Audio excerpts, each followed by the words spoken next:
Shalom's falling in Shua. Welcome again to the Rock. Today's going to be a multiple video day because it's freezing outside. I mean, literally, it's freezing. And it's snowing, and it's ice, and the roads are slick, and we ain't doing nothing. So we're going to do videos. This video is it's in response to many questions I have, many comments I have. And the question is who controls your life? What standard of life do you live by? Who sets the standard for your life? And I ask that question earnestly because a lot of times today, the standards that people have for their life are not standards that they actually set. It's the standards set by their mama, by their daddy, by their friends.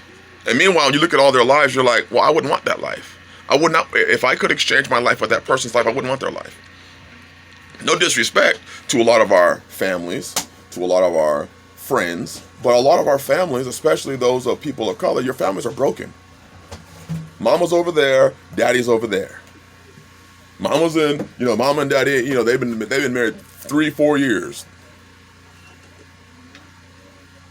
But yet, here's the interesting thing. Yet they want to have an input in your life. They want to they haven't grown any food, but they want to tell you what you should grow. They haven't had a successful marriage, but they want to tell you what marriage looks like and how you should do it. You see what I'm saying? The Bible talks about that. Actually, it's all throughout the Bible. But one of the questions that I have is who sets the standard for your life? For instance, I came out of her. Came out of the system. I was transformed by the renewing in your mind. I read the book. I read the Bible, and I dared to do it. You dare to do the Bible? Why? Only crazy people live the Bible. Because you see in traditional Westernized Christianity where people will say, well, we live the Bible, but they kind of live the parts that they want to possibly maybe do. But the book itself, So in this modern Westernized society, because I chose to come out of her, buy some land, have an inheritance for my children, grow some food, grow my food, raise my meat as much as I possibly can, get goats or, produce milk or get their milk, produce the things that I need. Because I broke from dependence of a society that everybody else is dependent on. Because I broke from dependence of a society that everybody else believes in. People look at you and they say, well, you're crazy. You're not normal. And then they start putting other stuff on you. And you're like are you an outcast of society? I'm like, no, I made a choice. I very easily could have done what you were doing. I chose not to. I made a choice. Choose you this day whom you will serve. And I made my choice. I'm going to serve Yah. Even if you don't like it. Even if my mama don't like it, my daddy don't like it, my brothers and sisters don't like it. And I mean blood. I'm going to serve Yah. That's what I'm going to do. And I'm going to go in the ways that he set for me.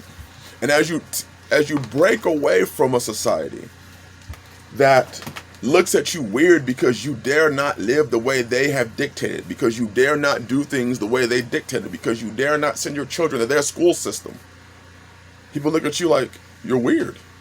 I'm weird because I don't want my children to learn things in the school system that I choose not to. Because I choose to take the personal responsibility of raising my food and raising my children. I'm weird?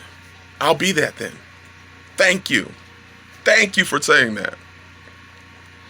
Because it's amazing how people who love this system will look at you who choose to follow something different. It's amazing. It truly is. If you choose to dare say, you know what? I can look at what's going on in this world and I want no part of it. So I'm going to be as self-sufficient as I possibly can. That's because you're crazy. That's because you're this, that, and the other. And they literally will lay any sort of accusation on you. So brothers and sisters, if that's what's happening to you, who cares? Who cares? It's your life. Are you living your life for your parents? Are you living your life for your best friend? Are you living your life for your mom and your daddy? Who are you living your life for? I live mine for Yah. And Yah set me on this path. And that's why I live it. And if people don't like it, they don't have to. And here's the funny thing. I find that there are a lot of people who actually will deeply respect what you're doing. I have amongst my coworkers when I was working at the hospital, and even where I work now, they deeply respect it. And they see it as, wow, so you just picked up and left Southern California? And went to Arizona and then saved your money and left there and came out here? Yes, that's what I did. That's what I did. Why? Because meanwhile, they're trying to figure out how to get to Southern California. I'm telling you, it's not what you think it is. I left that life and chose to live this life. I chose to live this life of self-sufficiency, serving Yah, my family, being a family-oriented person. And you know what? My family's intact. My children are happy. They're grade levels above where they're supposed to be. Grade levels. The wives are happy.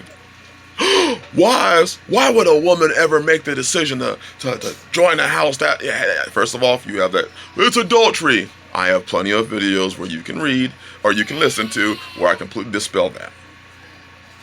Completely dispel it. But they made a choice. Sister Ebony made a choice. Sister Tanisha made a choice. And you know what, to be honest? Despite the fact that people may not have liked their choice, they made it. And now they're getting the respect from their families. Like, wow. Because when people see you for a couple of years living something, they already had that in their mind. I remember when Sister Tanisha did the videos about polygyny. And people were like, you're going to lose your house. He's going to leave you. He's going to run off on you. He's not going to want to be there with you anymore. He's going to this. He's going to that. He's going to. And we used to sit back and read the comments and bust up laughing like, I am? Or is that your fear speaking? It sounds like your fear is speaking, but that's not. I'm still here, and she's still here, and children are doing great, and I love the mess out of her, and so, just the ideas. So then with Sister Ebony, same thing. Oh my gosh, he's not gonna love you. He's not gonna treat you. He's not gonna. Here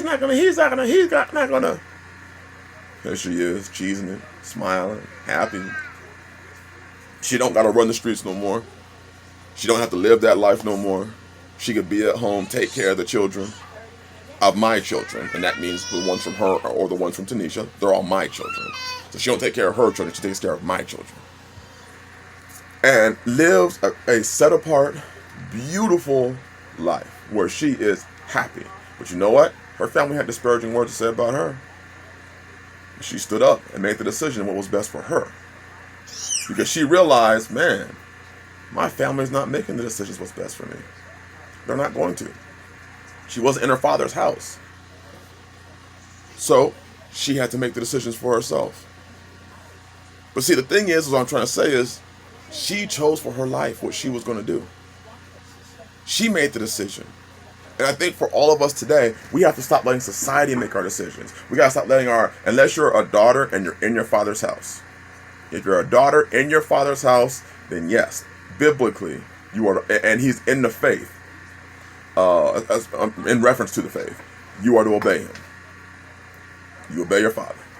But too many times, families want to step in, as in her situation. She wasn't living with her father, but yet there was a constant input from the outside of what you should do. This is what you should do. You should do this. You should do this. You should do this. And she had spent time away from her family. Living away from her family. This is the stuff I'm talking about. Who dictates your life? Who dictates the decisions that you're going to make? Is it you? Or is it society? Is it them? This whole dream of the white picket fence and have a boy and have a girl and live in happiness and the American dream, it doesn't exist. So I decided to follow the book. And who needs the American dream when you can have the vision sent to you by Yah? Who needs the American dream where they tell you a boy and a girl? When I can say, well, I'm going to do what Yah said. I'm going to be fruitful and multiply. Multiply. Not be fruitful and add. Be fruitful and multiply. I'm going to do that. And I'm going to care for my family. And I'm going to provide for my family. I'm going to love my family. And if society don't like that, the hell with them. Look at society anyways. They're trying to tell you that, boys can go in the girls' bathrooms and girls can transgender into boys and boys can transgender into girls, and it's perfectly okay. Why would I care what they have to say? Why would I ever submit myself to the thinking of that?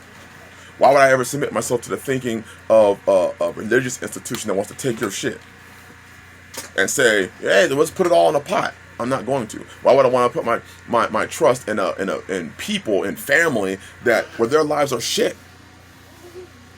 Divorced and separated and broken. And I'm going to listen to them? Nah. Who controls your life? Whose standards do you live by? Who set the standard for your life?